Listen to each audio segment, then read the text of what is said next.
Em nome de Jesus. Amém. Vamos abrir a palavra do Senhor em Marcos, capítulo 11, verso de 27 a 33. E antes de começar essa exposição, eu gosto muito de ver filme, né? E no imaginário, ou seja, no senso comum nosso, há muito tempo atrás existiam as novelas, eram boas novelas, que nós acompanhávamos capítulo por capítulo.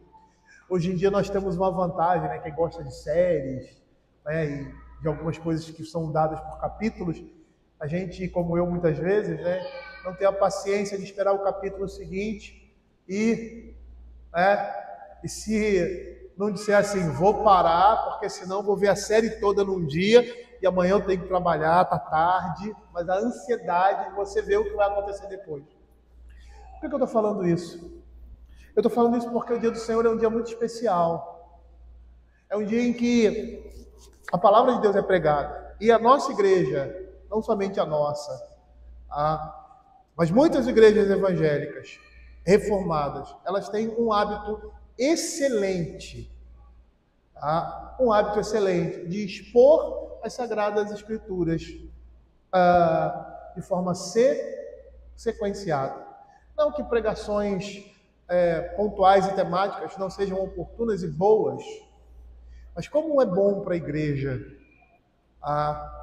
acompanhar essa sequência e ver a evolução do livro pelo qual foi escrito por meio do Espírito Santo com um propósito, um objetivo. Eu vejo, e esse sempre foi um comportamento nosso, como de muitas outras igrejas, de tentar pregar as duas partes da Escritura, né? Ou seja, o Novo Testamento e o Velho Testamento, e como isso é enriquecedor.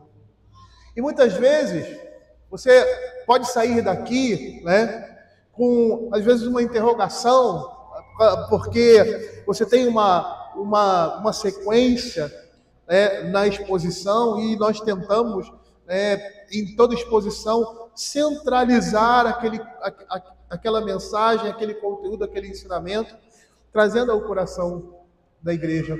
Mas muitas coisas podem ser tiradas da Escritura.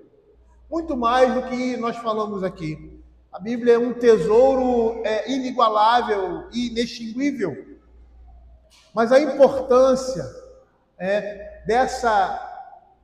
de nossa parte, em ansiar, como nós ansiamos por um filme, por uma série, em ver os seus capítulos chegando ao momento final, deve ser o nosso sentimento com relação à Escritura também. Em ter essa disposição de, pelo menos eu tenho, algo que eu sinto todas as vezes que eu prego, o que vem no próximo texto, na próxima exposição. E como é rica a igreja que tem com a sua liderança a preocupação, não somente no culto a Deus, mas em toda a instrução, de como Paulo diz ali em Atos, quando chega diante da igreja de Éfeso e fala assim, olha, eu me sinto limpo do sangue de vocês, porque eu apresentei para vocês todo o conselho de Deus. Essa igreja tem feito isso. De manhã a gente estuda o Velho Testamento, à noite o Novo Testamento, na escola dominical nós estudamos as nossas confissões, os nossos catecismos, e são essas coisas que vão formar a imagem de Cristo em cada um de nós. Nós não podemos perder essa oportunidade, até porque o errado é muito fácil de ser ensinado, e nós fomos criados no meio evangélico em que o errado é mais apresentado, é mais apresentável e é mais presente do que aquilo que realmente as Escrituras falam. Abra sua Bíblia em Marcos capítulo 11, do verso 27 ao verso 33. Perceba que há uma continuidade aí. O episódio passado falava ali do templo, da atitude de Jesus em purificar o templo, apontando ali num modelo religioso estabelecido, que agora não é mais o templo, que existia alguém que era maior do que o templo, que o templo representava que era Deus no meio do seu povo. E aqui mais uma vez nós vamos ver nessa continuidade, naquele mesmo local, o Senhor Jesus afirmando ou declarando a sua condição e, consequentemente, a condição daqueles homens que se encontravam dentro daquela realidade. É o que nós vamos ver no capítulo 12 de Marcos. Diz assim, Marcos capítulo 11, verso 27 a 33. E então regressaram para Jerusalém e, andando por ele pelo templo, vieram ao seu encontro os principais sacerdotes, os escribas e os anciãos, e lhe perguntavam: com que autoridade faz essas coisas? Ou quem te deu tal autoridade para as fazeres? Jesus, porém, lhe respondeu: eu vos farei uma pergunta, respondei-me, e eu vos direi com que autoridade faço essas coisas. O batismo de João era do céu ou dos homens? Respondei. E eles discorriam entre si: se dissermos do céu, dirá então: por que não acreditaste nele? Se, porém, dissermos dos homens, é de temer o povo, porque todos consideravam a João como profeta. Então responderam a Jesus: não sabemos. E Jesus, por sua vez, lhes disse: nem eu tampouco vos digo com que autoridade faço essas coisas. Os textos que se seguem, de Marcos capítulo 11, verso 27, até Marcos capítulo 12, verso 34, vão mostrar Jesus lidando com uma série de questionamentos e desafios por parte dos líderes religiosos daquela época. Ele responde aos seus dois primeiros desafios. O primeiro a respeito da fonte da sua autoridade, que nós estamos vendo aqui, e em seguida ele vai se colocar na ofensiva e usa uma parábola para acusá-los de tramar a sua morte, o que o capítulo 12, verso de 1 a 12, vai nos mostrar. Nesses versos nós veremos a autoridade e pessoa de Jesus provendo aos seus ouvintes e leitores vislumbres da sua consciência messiânica e filial divina. Eu não sei se vocês já viram por aí, ou já ouviram, e até viram em filmes que falam sobre a paixão de Cristo. Muitos dão a entender que Jesus não tinha o entendimento ou a compreensão de quem ele realmente era, e que no decorrer da sua vida ele chegou a essa conclusão. Não é o que nós vemos nas Sagradas Escrituras. É interessante nós observarmos que essas controvérsias aqui em Jerusalém acontecem todas no templo em oposição aos próprios líderes religiosos. As autoridades, ou a autoridade religiosa que Jesus se opõe aqui, está centrada naquilo que nós conhecemos como Sinédrio, que eram 71 líderes influentes com o poder judicial que dominavam, em alguma medida, a vida judaica religiosa e até mesmo a vida política.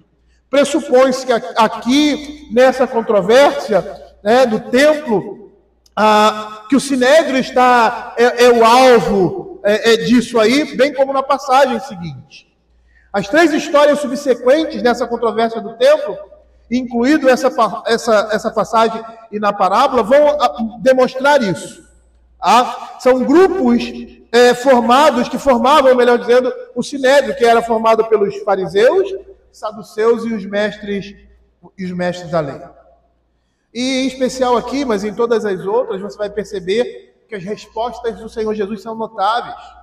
E ele tem uma estratégia que não é de evasão e fuga, mas de responder, revelando a si mesmo e não se defendendo daqueles que iriam julgá-lo posteriormente. E é nesse contexto que nós vamos ver o que esses versos nos dizem, começando pelo verso 27, que diz assim: então regressaram para Jerusalém, e andando ele pelo templo, vieram ao seu encontro os principais sacerdotes, os escribas e os anciãos. É terça-feira da Semana Santa.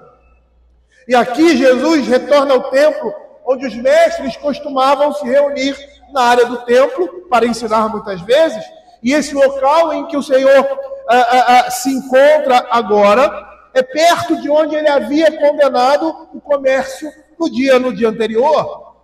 Os membros aqui do Sinédrio, os principais grupos desse conselho diretivo,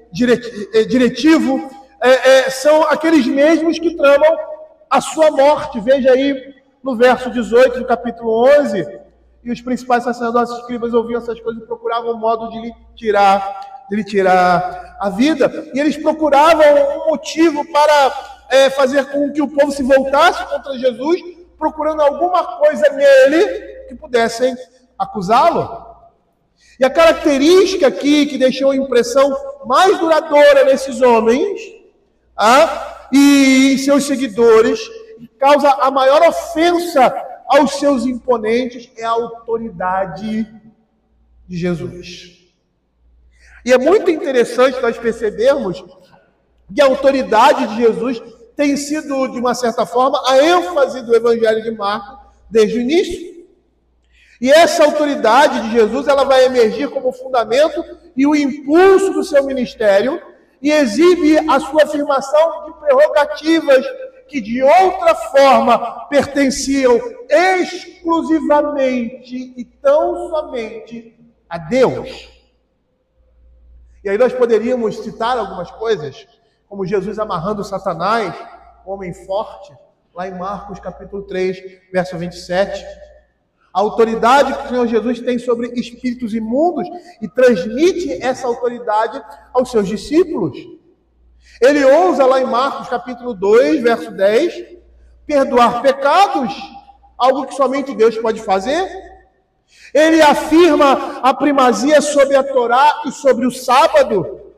Ele substitui o local que Deus se encontra com a humanidade, ou seja, o templo, quando ele diz: em 3 dias eu destruirei esse templo e reconstruirei, falando da sua morte e da sua ressurreição. E no final, quando o Senhor Jesus morre, o véu do templo é rasgado.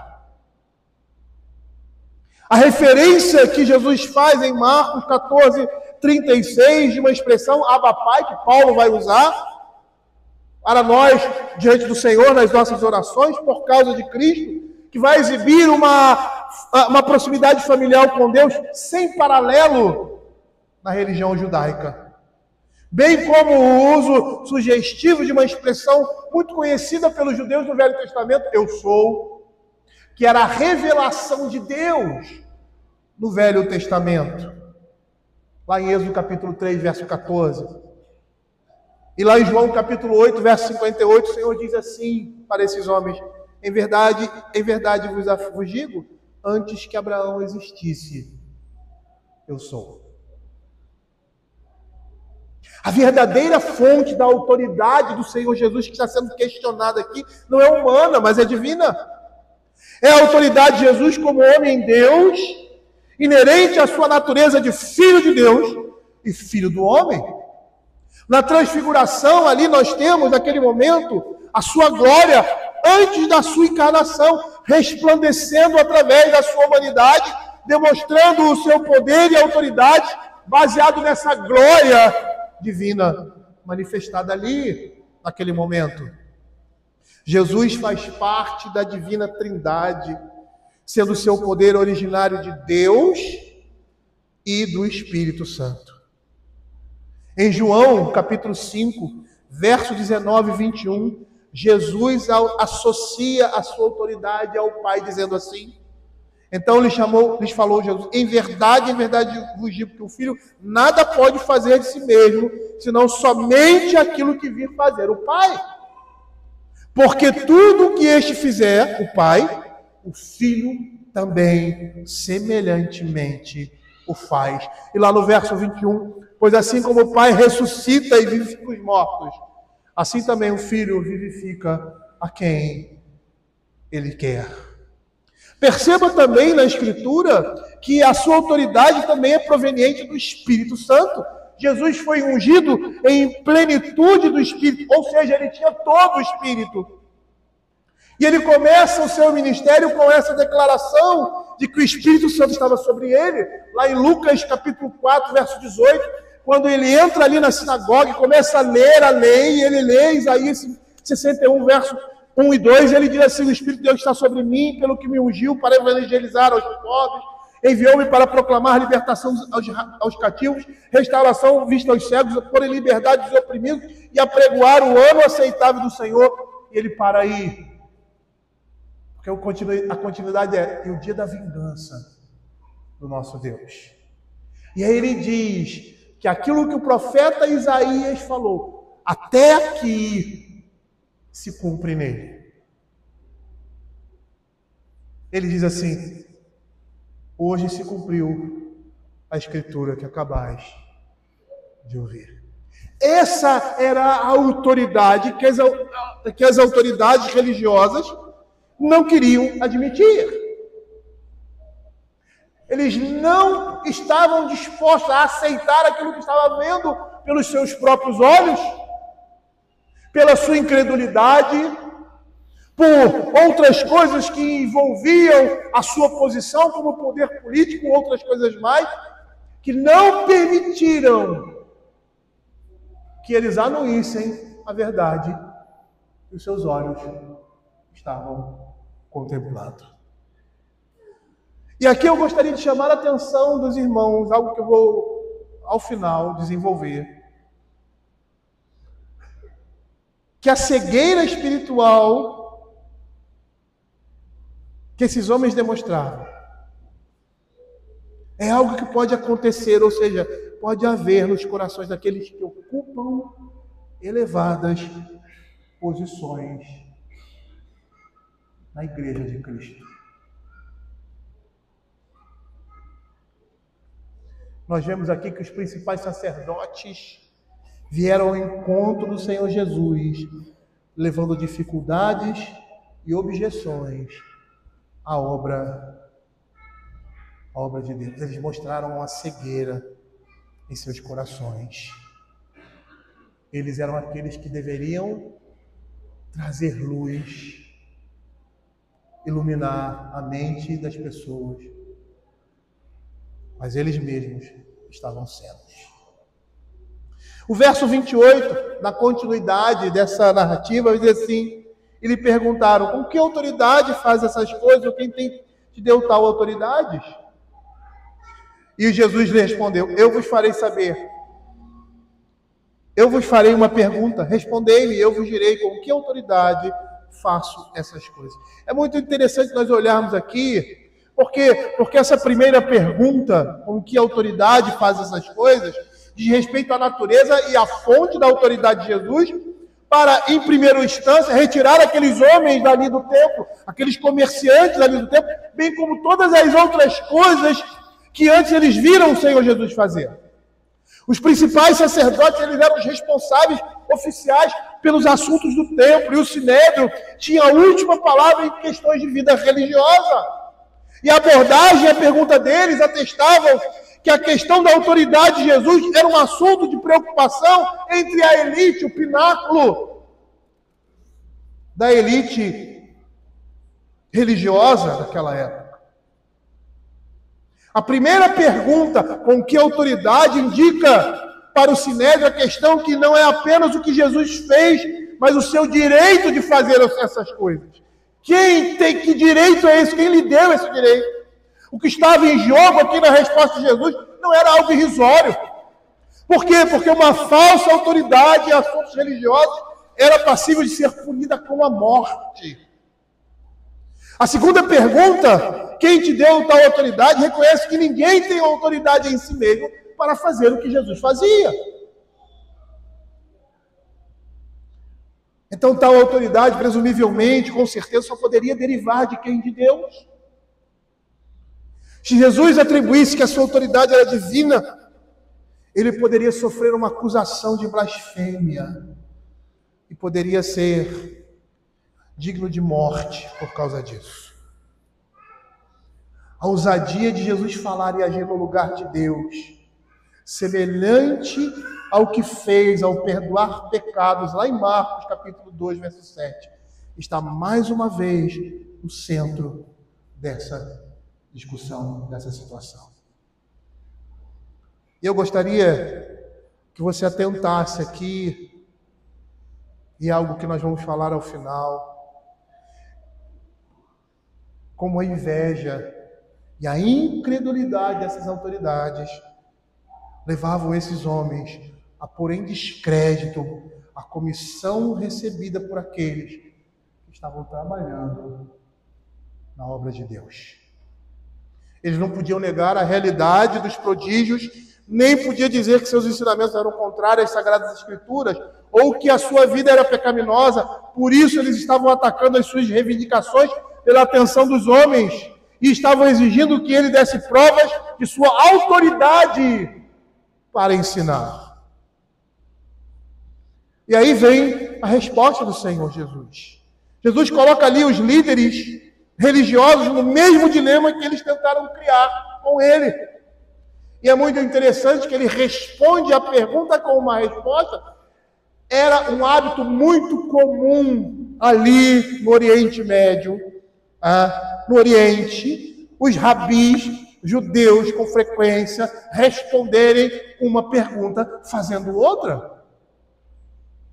E é interessante perceber que tudo que se precisa saber a respeito de Cristo está relacionado ao ministério de João Batista, ao que ele pregava, em especial ao batismo que ele pregava. Mais precisamente a esse evento, o batismo de João. E não é à toa, porque quem é João?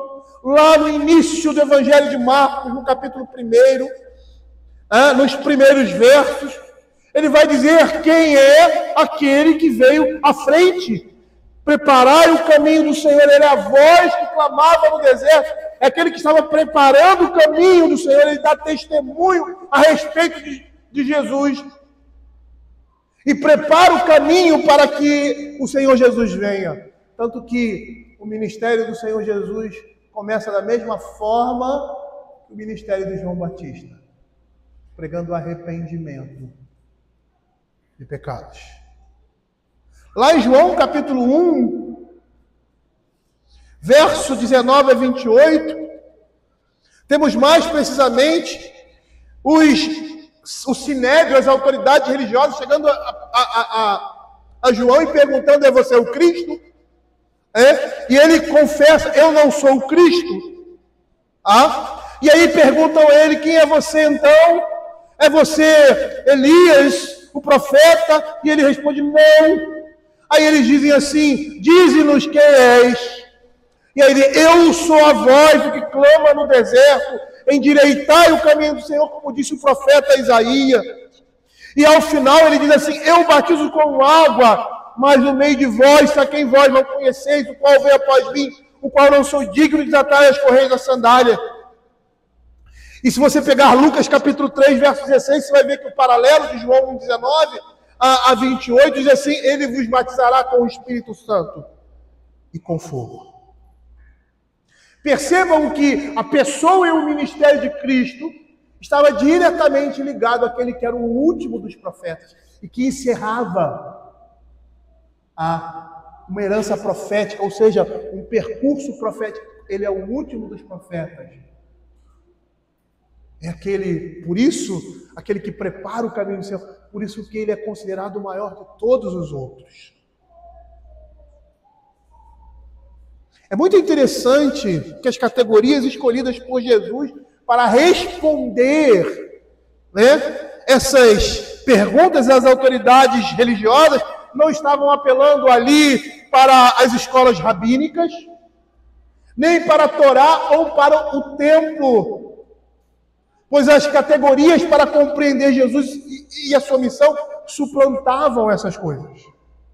A pergunta que Jesus faz, ou a contra-pergunta, exige que o sinédrio faça um julgamento que vá além do controle deles. Essa pergunta não poderia ser respondida a partir da base do poder deles, ou seja, com a Torá, o templo, a autoridade romana. Sua pergunta deixa implícito que ele está acima do sinédrio e não sob esse conselho. A sua contra-pergunta é uma evidência da sua própria autoridade, sobre a qual ele está sendo questionado ali. E essa contra-pergunta de Jesus contém as sementes, na verdade, que o Sinédrio não quer ver, mas que ele deveria ver. Por quê? Porque no batismo de João Batista, os céus se abriram, o Espírito Santo desceu sobre Cristo, e a voz de Deus declarou que ele é o Filho de Deus. Em outras palavras, o que nós estamos vendo aqui é que o batismo de João inaugurou a autoridade de Jesus, bem como a sua liberdade soberana e o seu poder para o ministério. Se o Sinédrio reconhecesse a autoridade de Jesus para fazer o que ele fazia, ele teria de reconhecer o batismo de João, primeiramente. Uma decisão sobre João, uma decisão sobre Jesus. Se o batismo de João fosse dos homens, então o Sinédrio poderia ser justificado em suas acusações a respeito de Jesus. Contudo, se esse batismo fosse do céu, ou seja, divinamente inspirado, como as multidões acreditavam e como temiam as autoridades religiosas, então a autoridade de Jesus excede a mera autoridade deles, a mera autoridade humana, e tem que ser explicada unicamente pela autoridade dos céus. O verso 31 e 32, eles estão arrazoando ali como vão responder essa pergunta de Jesus. E a ideia aqui desses versos, verso 31, que diz assim: se dissermos do céu, dirá, então por que não acreditaste neles? Nele, se porém dissermos dos homens, é de temer o povo, porque todos consideram a João como um profeta. A ideia desses versos aqui sugere que o Sinédrio usa de uma estratégia e de uma conveniência, reduzindo toda essa questão a um dilema muito bem calculado, ou seja, da parte deles, se nós podemos dizer assim. Uma resposta em favor de João Batista apoiaria a causa de Jesus, por outro lado, uma resposta contra João Batista iria colocar a multidão, o povo, contra eles. Por quê? Porque João era considerado popularmente como um profeta. Por isso a resposta deles é: nós não sabemos.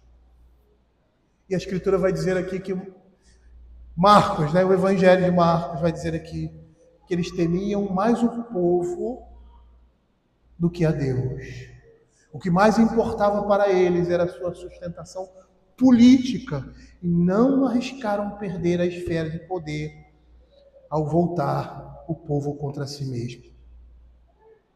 É esse mesmo medo que irá impedi-los no capítulo 12 de prender a Jesus, lá no capítulo 12, verso 12, depois da continuação dessa narrativa, porque essa é uma continuação direta desse diálogo que nós estamos vendo aqui. Lá no verso 12 ele diz assim: procuravam prendê-lo, mas temiam o povo, porque compreenderam que contra eles proferiram esta palavra.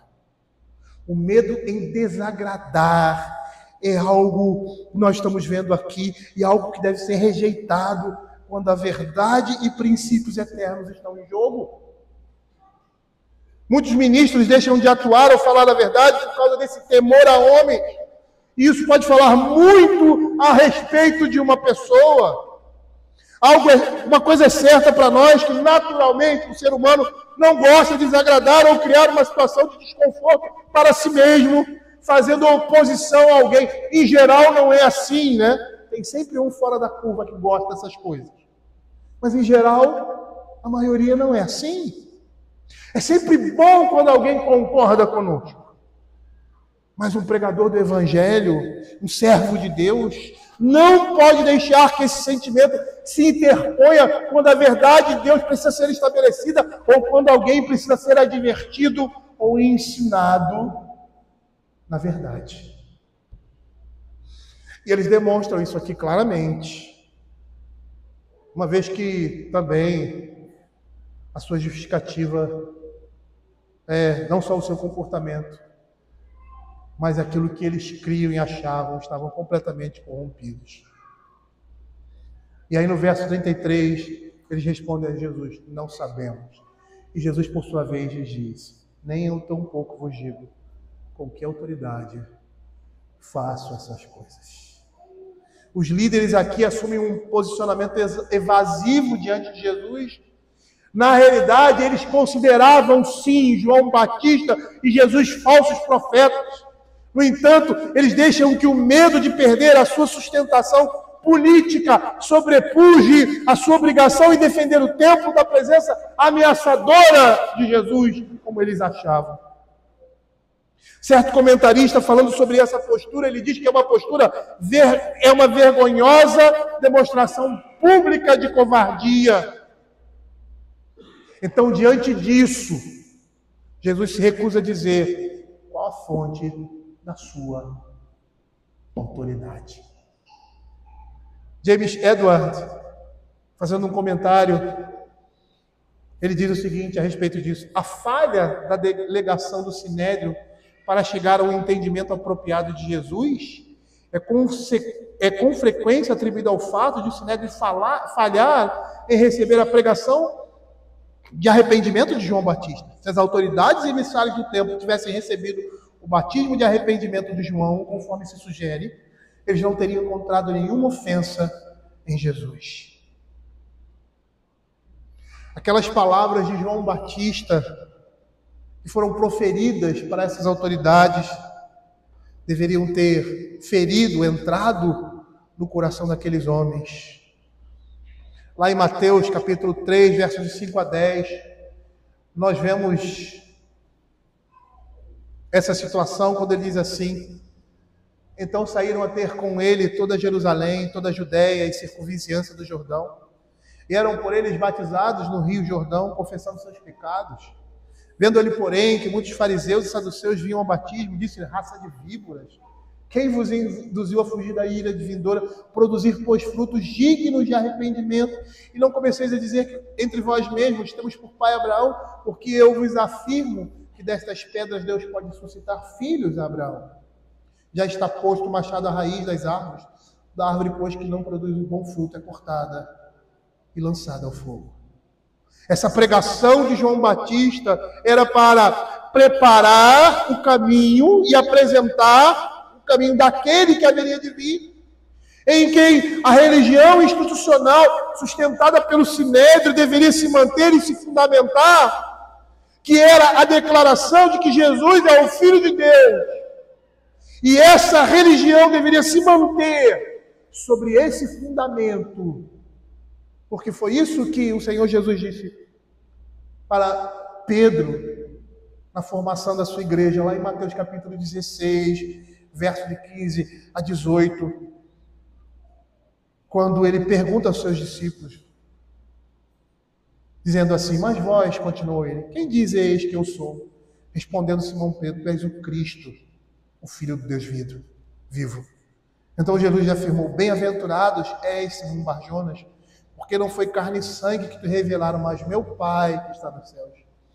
Também eu te digo que tu és Pedro, e sobre esta pedra, ou seja, sobre esse fundamento, Cristo, o Filho do Deus vivo, edificarei a minha igreja, e as portas do inferno não prevalecerão contra ela. Os construtores ali estavam com o fundamento, com a pedra angular suprema, que era o próprio Cristo. E é isso que ele vai falar ali no capítulo 12, e eles entendem isso. Eles entendem essa mensagem. Lá no verso 10, ele diz assim: ainda não leste as Escrituras? A pedra que os construtores rejeitaram, essa veio a ser a pedra principal angular, isso procede do Senhor, e é maravilhoso aos nossos olhos. E procuravam prendê-los, mas temiam o povo, porque compreenderam que contra eles proferia esta parábola. Então, desistindo, retiraram. Houve muitas oportunidades, muitos sinais, muitas evidências de que aquele ali era o Messias prometido. Mas as autoridades religiosas não queriam reconhecê-lo. Diante de todas as evidências, eles não queriam reconhecer aquele homem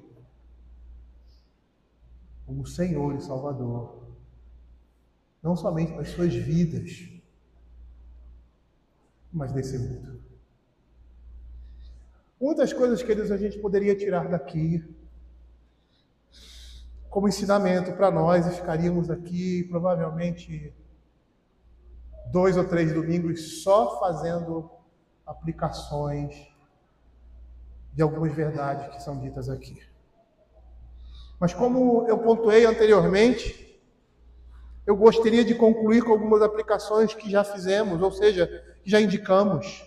E a primeira delas é você perceber como a cegueira espiritual pode estar presente nos corações daqueles que ocupam elevadas posições na igreja.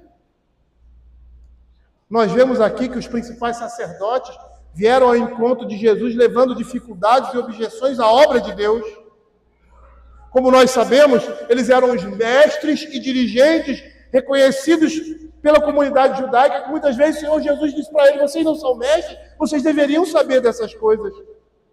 Eles eram a mola mestra do conhecimento religioso e eram oficialmente ordenados à posição que ocupavam.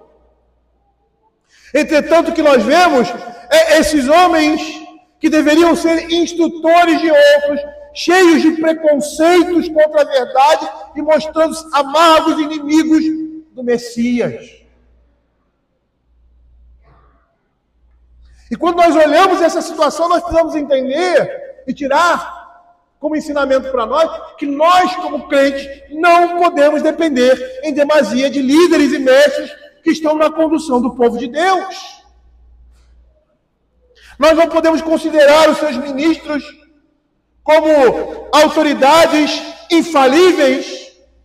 Nenhuma posição de liderança na igreja confere infalibilidade. Presbíteros, pastores, diáconos são apenas homens de carne e sangue, passíveis de erro, tanto na doutrina quanto na prática. Tal como nós estamos vendo aqui com os sacerdotes e anciãos dos judeus. Os seus atos e os seus ensinamentos precisam ser testados pela palavra de Deus. Eles devem ser seguidos somente quando estão seguindo fielmente as Escrituras Sagradas e não mais além disso. Só há um sumo sacerdote e bispo de nossas almas, o qual nunca comete erros e jamais se engana, o nosso Senhor Jesus Cristo. É somente nele que nós não encontramos qualquer debilidade, qualquer falha, qualquer sombra de deficiência. Por isso, nós precisamos aprender mais inteiramente dele, conforme ele mesmo nos ensinou na sua própria palavra. Como nós temos visto essa realidade em nosso meio hoje em dia? A cegueira espiritual em homens que deveriam conduzir os crentes. No Velho Testamento, lá em Isaías, capítulo 3, ele diz assim: dar-lhe-ei meninos por príncipes, tirarei o juiz, o ancião, o nobre, como juízo de Deus sobre o seu povo, porque rejeitaram a lei de Deus. Nós temos rejeitado os ensinamentos da palavra de Deus como igreja. Nós temos deixado o pensamento do mundo, a filosofia do mundo, a pedagogia do mundo, a psicologia do mundo, substituir a infalível palavra de Deus que contém todas essas coisas perfeitas e não corrompidas pela queda. Há uma necessidade nossa, individual, de conhecer o Senhor e continuar conhecendo Ele. Porque apesar de termos líderes e pastores responsáveis pelo rebanho de Deus, você é responsável pela sua vida e pela vida dos seus. Você, homem, é pastor da sua família. Você, homem, é pastor da sua própria vida, apesar de estar debaixo da autoridade daqueles que o Senhor colocou sobre a igreja. de Cristo. A segunda coisa que eu gostaria de chamar a atenção dos irmãos é que vocês percebam como a inveja e a incredulidade dessas autoridades levavam esses homens a pôr em descrédito a comissão recebida por aqueles que trabalham para Deus. Inveja e incredulidade. Eles não podiam negar a realidade dos prodígios, nem podiam dizer que seus ensinamentos eram contrários às Sagradas Escrituras, ou que a vida do Senhor Jesus era pecaminosa. Por isso eles atacavam as reivindicações pela atenção dos homens e exigiam que ele desse uma prova de sua autoridade para ensinar. Por isso eles indagaram com que autoridade faz essas coisas, ou quem te deu tal autoridade. E uma coisa importante que nós devemos ressaltar é que todos aqueles que se encarregam de ensinar aos outros devem, em primeiro lugar, ser oficialmente designados para essa tarefa. O próprio autor da Epístola dos Hebreus reconhece isso. No caso do Senhor Jesus Cristo, quando a questão do seu ofício sacerdotal, ele diz assim, Hebreus capítulo 5, versos 4 e 6, ninguém, pois, toma essa honra para si mesmo, senão quando chamado por Deus, como aconteceu com Arão. Assim também a Cristo, a si mesmo, não se glorificou para se tornar sumo sacerdote, mas glorificou aquele que lhe disse, tu és o meu filho, eu hoje te gerei. E como em outro lugar também diz, tu és sacerdote para sempre, segundo a ordem de Melquisedeque. O nosso catecismo maior de Westminster, em sua pergunta 158, ele nos diz que a palavra de Deus, ou seja, o ofício de pregador público oficial da igreja, deve ser somente exercido por aqueles que foram suficientemente dotados e devidamente aprovados para esse ofício. Não seria legítimo, dentro desse princípio da própria Sagrada Escritura, que qualquer homem assumisse pessoalmente o ofício de pregador público ou ministrasse os sacramentos da congregação. Antes ele deveria ter sido legitimamente chamado e enviado a realizar essa função. O grande erro dos judeus foi asseverar que essa chamada externa é a única coisa necessária, sem a qual nenhum trabalho para Deus possa ser realizado. Nós nunca podemos supor que o Senhor Deus esteja na obrigação de usar somente homens ordenados ao ministério da sua obra. A gente vê isso no Velho Testamento. O boiadeiro foi chamado para ser profeta do Senhor. E vemos outros exemplos. A própria tribo de Judá, fugindo inicialmente aos olhos nossos, aquilo que seria primazia entre os filhos ou entre o primogênito de Abraão. Ou seja, da sua descendência, de Isaac. Júlio Gonçalves, em seu livro História Ilustrada do Cristianismo, em seu primeiro volume, diz que após a pregação dos apóstolos, o evangelho foi proclamado com maior amplitude por aqueles que receberam o evangelho dos discípulos e foram o mundo afora, soldados, escravos, pessoas comuns pregando o evangelho e alcançando o resto do mundo. Nós precisamos tomar muito cuidado com essa postura que nós estamos vendo aqui. Não devemos subestimar a ordem e disciplina na Igreja de Cristo. Ela é tão necessária e valiosa quanto é, por exemplo, num exército. Somente nós não devemos supor que Deus esteja na obrigação de usar somente homens ordenados ao ministério. Lembrem daquela situação dos discípulos do Senhor Jesus querendo proibir um homem que estava pregando o evangelho, mas não fazia parte do grupo deles. E o Senhor Jesus os repreende. Não podemos esquecer que pode haver uma chamada interna da parte do Espírito Santo, sem que haja qualquer chamada externa proveniente de homens, da mesma forma que pode haver uma chamada meramente externa, sem a chamada interna vinda do Espírito de Deus. E as perguntas a serem feitas em situações como essa é: este homem é a favor de Cristo ou contra ele? O que ele está ensinando? Como é a sua vida? Ele está fazendo bem?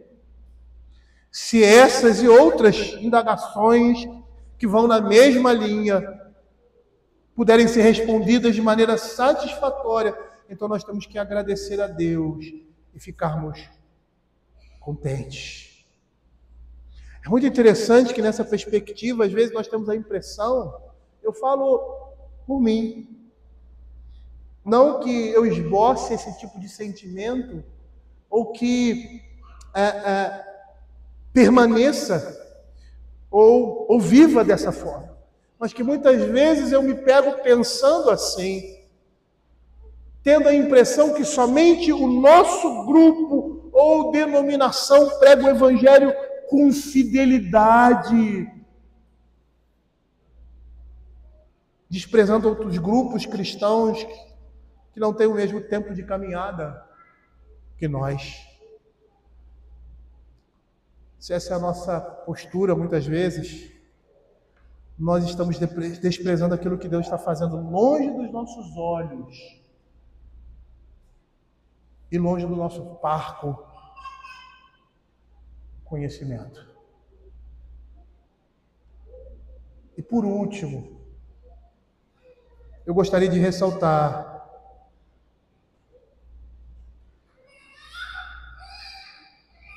a tamanha desonestidade, engano, os incrédulos podem ser levados por causa de suas opiniões ou ideias contrárias à verdade, como nós vemos aqui. Desonestidade e incredulidade. Aquelas autoridades não ousaram responder à pergunta de Jesus e mentiram com a sua resposta. Não sabemos. Atitudes como estas, desonestas, são comuns entre não convertidos. Milhares de pessoas se esquivam dos apelos lançados à sua consciência mediante respostas mentirosas como essas. Eles não criam que o batismo de João Batista era do céu, mas não queriam sair mal diante do seu público, que pensava completamente o contrário. Também eles não podiam dizer que reconheciam que era divino esse batismo, porque eram incrédulos com relação àquilo que ele representava na pessoa do Messias. E a semelhança desse comportamento, quando muitos que se dizem crentes são pressionados a refletirem a respeito de suas almas, dizem coisas que sabem que não correspondem à verdade, mas querem agradar aqueles que estão ouvindo. E assim fogem dos apelos que são lançados em suas consciências.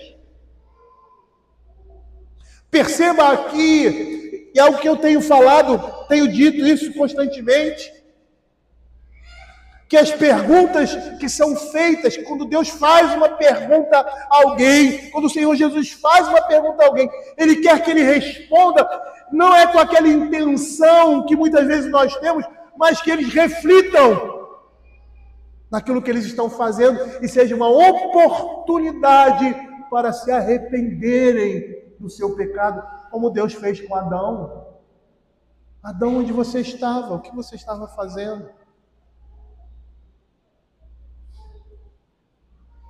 E muitas vezes as perguntas de Jesus tinham esse alvo, como nós vemos aqui, era uma oportunidade mesmo para esses homens reconhecerem o seu pecado. É lógico que eu creio que quando Jesus usava esse artifício para esses homens, o que eles queriam, o que o Senhor Jesus queria, vamos dizer assim, porque ele sabia que eram homens empedernidos e descrentes, que eles colocassem para fora, fossem honestos e colocassem para fora as suas sujidades.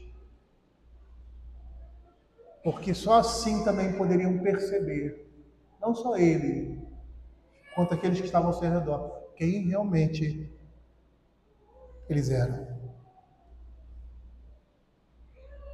Eles respondem às exortações ao arrependimento e à decisão de seguir a Cristo, que usam desses artifícios por meio de falsas desculpas.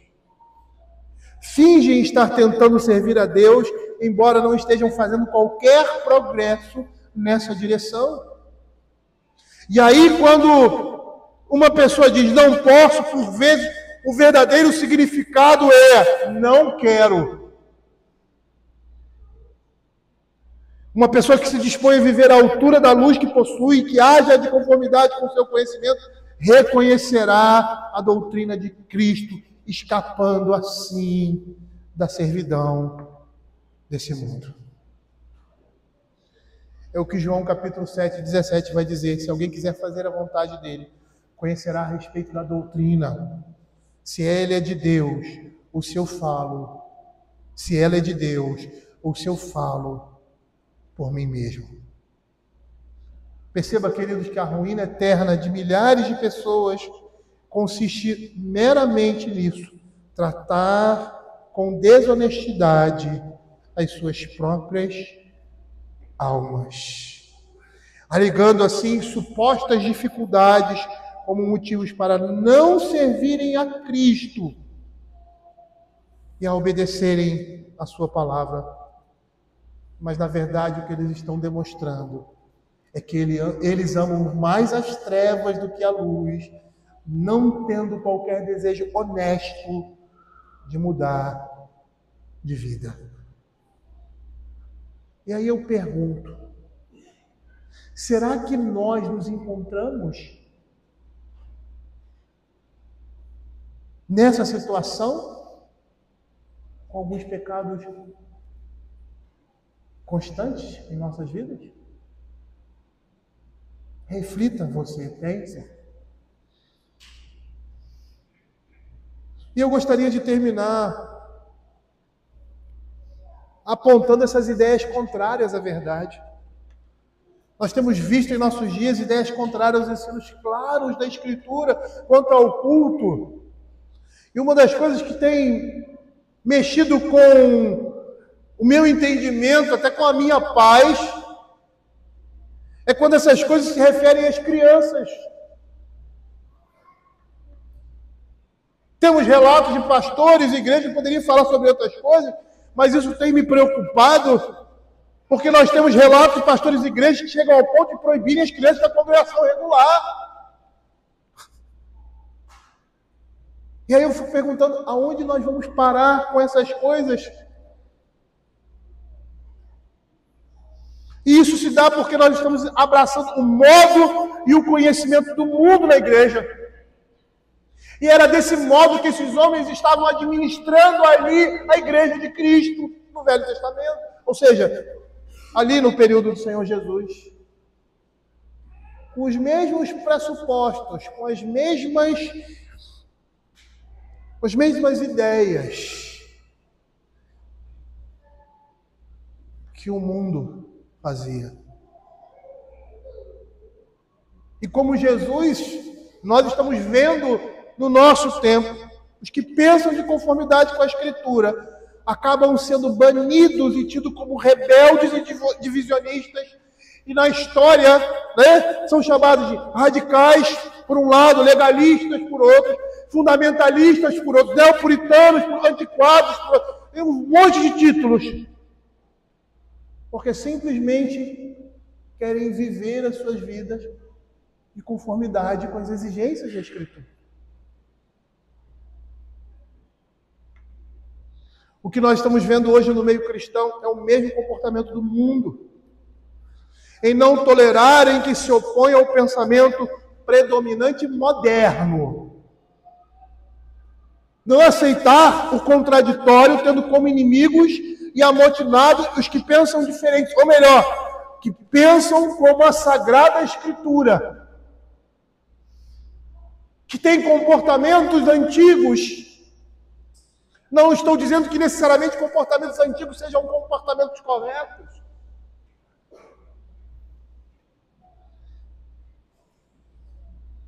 Mas que eram comportamentos que, há um tempo atrás, representavam o que a palavra de Deus diz. Como representariam hoje também. Mas são deixados de lado.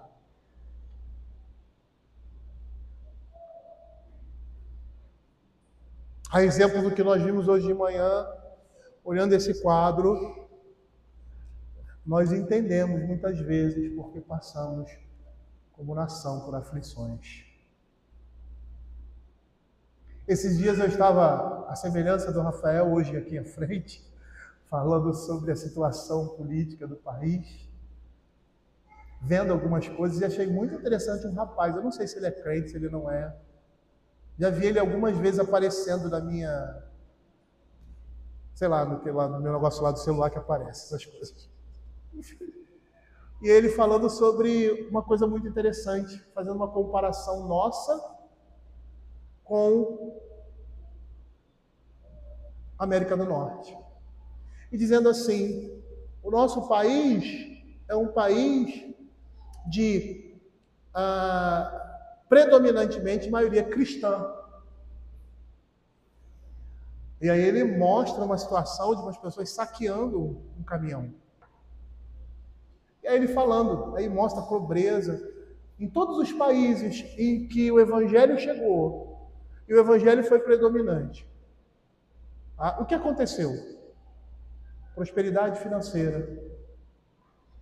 As pessoas respeitam, e ele começa a falar sobre várias coisas, mostrando a realidade do país, do nosso país, com relação ao comportamento moral e outras coisas mais, com relação à política, com relação à situação financeira, comparando com esses países de origem cristã. E dizendo, o que está errado aqui?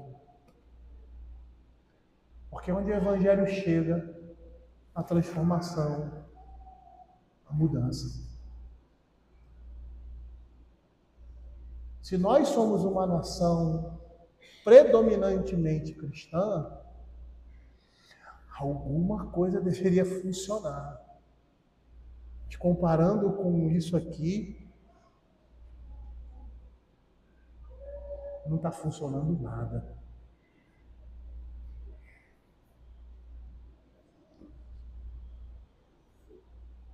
O que está acontecendo? Essas coisas devem começar, como diz lá, tem um cânticozinho que eu gosto, a começar em mim. Esse é o princípio de todo evangelho. A mudança começa em mim. A transformação começa em mim. É sempre começando a partir de nós. E não de outros. É isso que o evangelho vai dizer. Uma vez, alguém falando numa pregação, diz que quando nós apontamos o dedo para alguém, nós temos um contra a pessoa e o restante 3 contra nós. Porque esses aqui estão virados na nossa direção.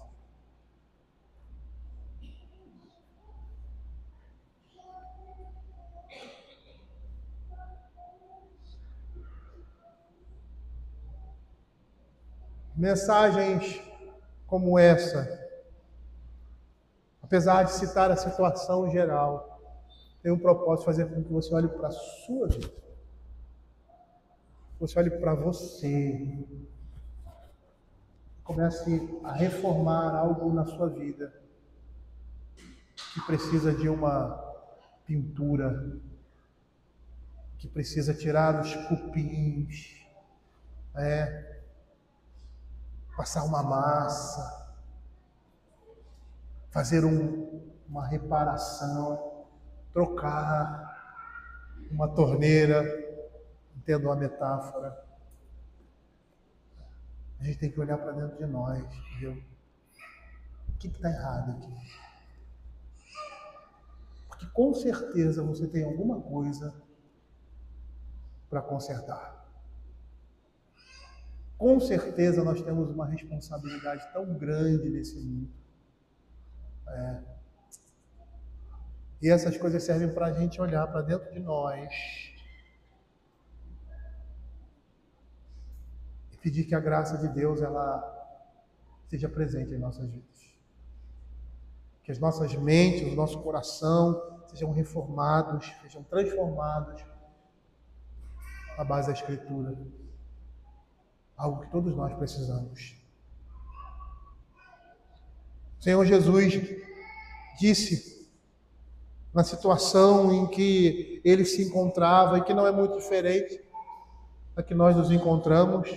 Lá em João capítulo 16, verso 1 e 2, ele diz assim: tenho-vos dito essas coisas para que não vos escandalizeis. Eles vos expulsarão das sinagogas, mas vem a hora em que